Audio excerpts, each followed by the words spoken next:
I admit it, I was wrong about the Tornado V3. A while back I had posted my review of the Tornado V3 and I was a bit underwhelmed. I believe that the cube was a solid cube, but it wasn't anything super special, especially considering the build quality issues. And talking about build quality, all of the core magnets broke in my flagship edition, so now it's just a standard. Anyways, recently I wanted to give the Tornado V3 another try, and the Cubicle had a sale on the Tornado V3 Pioneer UV coated edition, so I decided to buy it.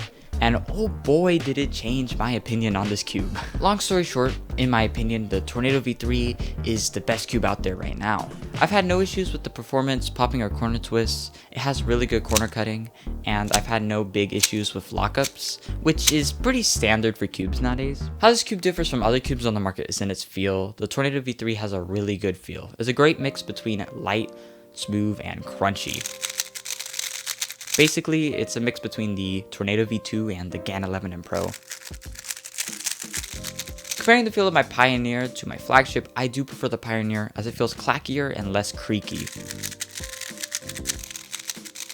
But that is most likely due to the fact that my flagship is an early batch of the Tornado V3, which was known to have some quality issues. Still, comparing the two, the Pioneer is faster than the flagship because of maglev. However, it's not that much of a difference.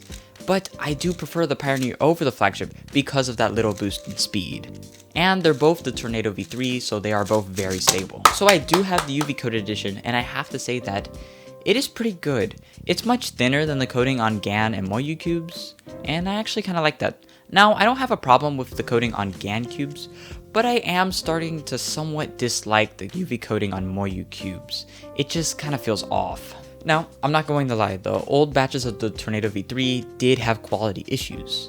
However, I've heard that the new batches of Tornado V3s are much better. Now, I've had my new batch of Tornado V3 for just a couple months now. I think it's been like 2, and I've had no issues so far. So take that as you will. The reason why I wasn't the biggest fan of the Tornado V3 flagship edition was because the turning just kind of felt off. It was really sluggish, and I felt like I had to put more effort into the turn than I was used to.